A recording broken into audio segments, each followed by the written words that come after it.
Hello friends, నమస్తే. భర్తమాన శ్రేణులకు విజ్ఞప్తి, షార్ట్కట్లో BMW మూవీ ఎలా ఉంది ఏంటనేది ఇప్పుడు మనం మాట్లాడుకుందాం. సో చాలా రోజులు అవుతుంది రవణకైతే సరైన హిట్ దక్కక. కంప్లీట్ గా కంకర్ రాడ్ మూవీస్ అన్ని రవణ ఖాతాలోనే ఉన్నాయి. ధమాకా మూవీ తర్వాత అయితే సరైన హిట్టే లేదు. సరే, ఈ మూవీ ఆ ఆకలిని తీర్చిందా లేదా అనేది మనం మాట్లాడుకుందాం. అండ్ మోర్ ఓవర్, ఈ సంక్రాంతికి మొదటి హిట్ భర్తమాన శ్రేణులేనా అనే దాని గురించి కూడా మనం మాట్లాడుకుందాం. సో మూవీలోకి వెళ్తే రొటీన్ స్టోరీ. సో ట్రైలర్ లా మనకు టీజర్స్ లలో ఎలాంటి కాన్సెప్ట్ అయితే చూపించిందో అదే కాన్సెప్ట్ లో ఉంది. ఈ కాన్సెప్ట్ అనేది ఈ మూవీ అనే కాదు, కంప్లీట్ గా తెలుగు ఫిల్మ్ ఇండస్ట్రీ ఎప్పుడైతే స్టార్ట్ అయిందో అప్పటి నుంచే ఇలాంటి ఫార్మాట్స్ లో భార్య ప్రియురాల మధ్యలో నలిగిపోయే క్యారెక్టర్ భర్తలో ఉంటారు కదా.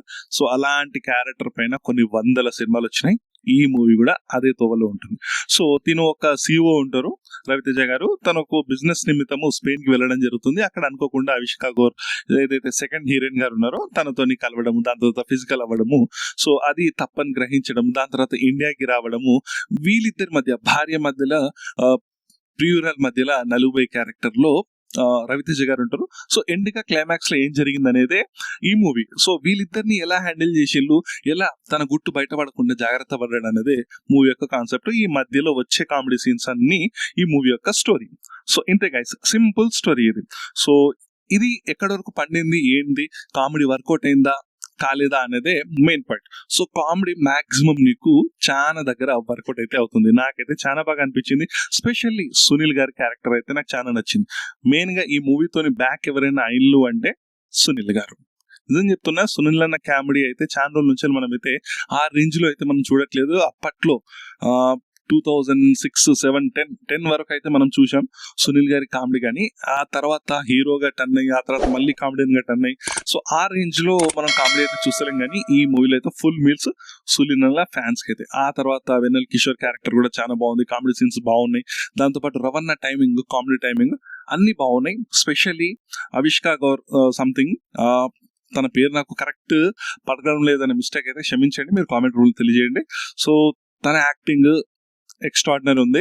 హీరోయిన్ కి డింపుల్ హయాతి కూడా మంచి క్యారెక్టర్ లభించింది. ఈ మూవీలో హీరోయిన్స్ కి కేవలం గ్లామర్ షోలో కాకుండా యాక్టింగ్ కి స్కోప్ ఉన్న రోల్ అయితే ఇవ్వడం జరిగింది. సో మాక్సిమం ఫస్ట్ హాఫ్ లో ఒక 15-20 మినిట్స్ కాస్త స్లోగా ఉంటుంది మూవీ పికప్ అందుకోవడానికి. ఆ తర్వాత మీరు స్టోరీలోకి వెళ్ళిపోతుంది. కంప్లీట్ గా కామెడీస్ ఉంటాయి. ఒకటి నచ్చలే నాకు, మెయిన్ గా సత్య కామెడీ. ఏంటంటే అది మొత్తం ఆర్టిఫిషియల్ గా కనిపించింది. అసలు నిజం చెప్పాలంటే నాకు మొత్తం క్రింజ్ లాగా కనిపించింది సత్య కామెడీ. వెన్నెల కిషోర్ గారి కామెడీ బాగుంది, సునీల్ గారి కామెడీ బాగుంది, రవితేజ గారి టైమింగ్ బాగుంది. దాంతోపాటు డీజే టిల్లు మూవీలో ఫాదర్ క్యారెక్టర్ ఉంటారు, ఆయన కామెడీ కూడా ఎక్స్ట్రాడినరీ ఉంది. అసలు పగలబడి నవ్వుకుంటారు. థియేటర్ లో చాలా చోట్ల మనం నవ్వుకుంటాం, అలా ఆ రేంజ్ లో ఉంటుంది వీళ్ళ కామెడీ. వీళ్ళు నలుగురు కలిసినప్పుడల్లా మీకు నవ్వు ఖచ్చితంగా వస్తుంది.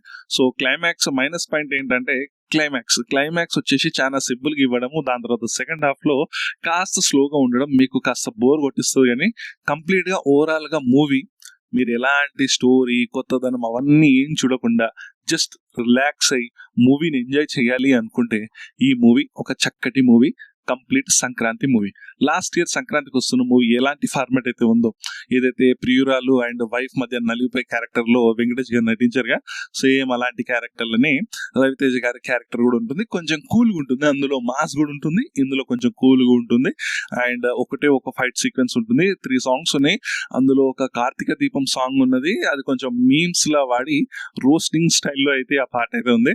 అది చాలా బాగుంది, అది మీరు నవ్వుకుంటారు డెఫినెట్ గా. బెల్లా బెల్లా సాంగ్ కూడా బాగానే ఉంది, మీకు పిక్చరైజేషన్ లో కూడా మీకు నచ్చుతుంది. సో ప్రొడక్షన్ వాల్యూస్ ఇంకా కంప్లీట్ గా చూసుకుంటే మనకు అవంతా ఏమనిపించింది, ఎందుకంటే ఇది ఒక regular format movie. So decent గా మీకు ఒక క్లీన్ మూవీ, కాసేపు వెళ్ళి నవ్వుకొని ఎంజాయ్ చేసి రావాలి ఈ పండక్కి అనుకుంటే డెఫినెట్ గా మీరు ఇదైతే చూడండి. అండ్ ఈ మూవీ పైన అయితే నాకు ఎలాంటి ఎక్స్పెక్టేషన్స్ అయితే లేకుండే భర్తమాన శ్రేణుల పైన. సో ఆ ట్రైలర్ టీజర్ చూసిన తర్వాత ఇది అవుట్ అని అనుకున్నాను నేను, కానీ నా అంచనాలు తారుమారే. నిజం చెప్తున్నా, ఈ మూవీ చాలా బాగుంది, నవ్వుకున్నాను నేను కంప్లీట్ గా ఈ మూవీ. నాకు ఇంకా నిజం చెప్పాలంటే ఏదైతే మనశంకర వరప్రసాద్ మూవీ ఉంది కదా, దానికంటే ఈ మూవీ ఇంకా బాగుంది నిజం చెప్పాలంటే. ఎందుకంటే మనశంకర వరప్రసాద్ మూవీలో ఏదైతే కామెడీ ఉందో అందులో కూడా కామెడీ ఉంది, మిగతాదంతా 65-70% వచ్చేసి క్రింజ్ ఉంటుంది. ఇక్కడ మీకు ఒక 20-30% క్రింజ్ ఉంటుంది, కానీ ఒక 70-75% మీకు ఆర్గానిక్ కామెడీ మాత్రమే ఉంటుంది. సో సీన్స్ బాగా ఎంజాయ్ చేస్తారు, ఈ పండుగకి రిలాక్స్ అవుతారు. చిల్లుగా ఉంటారు. ఈ మూవీతో రవణ బ్యాక్ అంటే బ్యాక్ అనే చెప్పొచ్చు. మెయిన్ గా సునీల్ అన్న ఈజ్ బ్యాక్. కిషోర్ తిరుమల ఈ మూవీకి అయితే డైరెక్ట్ చేయడం జరిగింది. సో కిషోర్ తిరుమల నుంచి మంచి మంచి మూవీస్ అయితే వచ్చాయి. నేను శైలజ లాంటి మూవీ కానివ్వండి, రెడ్ కానివ్వండి, ఇంకా చాలా మూవీస్ ఉన్నాయి, చిత్రలహరి కానివ్వండి, ఇలాంటి మూవీస్. మంచి డైరెక్టర్ అతను. సో ఈ మూవీని కూడా ఏంటంటే ఒక సింపుల్ కాన్సెప్ట్ ని తీసుకొని ఫన్ జనరేట్ చేయడంలో అయితే సక్సెస్ అయ్యాడు. ఒక ఫస్ట్ 20 minutes అయితే కాస్త స్లోగా ఉంది. సెకండ్ హాఫ్ లో కొంచెం స్లోగా ఉండడం వల్ల అండ్ క్లైమాక్స్ చాలా సింపుల్ గా ఉండడం వల్ల మనకు గెస్ట్ చేసేస్తాం మనం.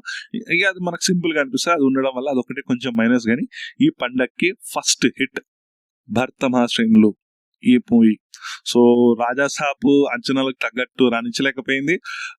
మనశంకర వరప్రసాద్ మూవీ ఫస్ట్ హాఫ్ బాగుంది, సెకండ్ హాఫ్ కంప్లీట్ గా నచ్చలేదు నాకైతే. సో నాకు పెద్దగా అనిపించలే, మీకు నచ్చొచ్చు, నాకు పెద్దగా అనిపించలే. సో మనశంకర వరప్రసాద్ మూవీ నచ్చిన వాళ్ళకి ఇది ఇంకా బాగా నచ్చుతుంది, దానికి రెట్టింపు నచ్చుతుంది ఈ మూవీ.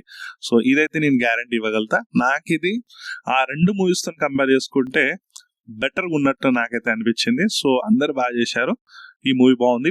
ప్లీజ్ డెఫినెట్ గా ఇలాంటి మూవీస్ ని ఎంకరేజ్ చేయండి. పాపం ఈ మూవీ మొత్తం గ్రీన్ లోనే ఉంది, ఎవరు చూడట్లేదు అనుకుంటే నేనైతే సజెస్ట్ చేస్తాను, మీరు కాసేపు చూసి ఎంజాయ్ చేయాలనుకుంటే డెఫినెట్ గా ఈ మూవీ చూసి ఎంజాయ్ చేయండి, రండి. అంతే గైస్ ఈ వీడియోకి.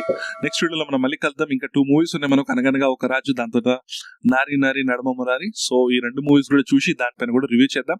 అండ్ మనశంకర వరప్రసాద్ మూవీకి వచ్చిన Day 1 కలెక్షన్స్ గురించి కూడా మనం మాట్లాడుకుందాం. Pre release business, theoretical business ఎంత జరిగింది, బ్రేక్ ఈవెన్ ఎంత ఉంది అనే దాని గురించి.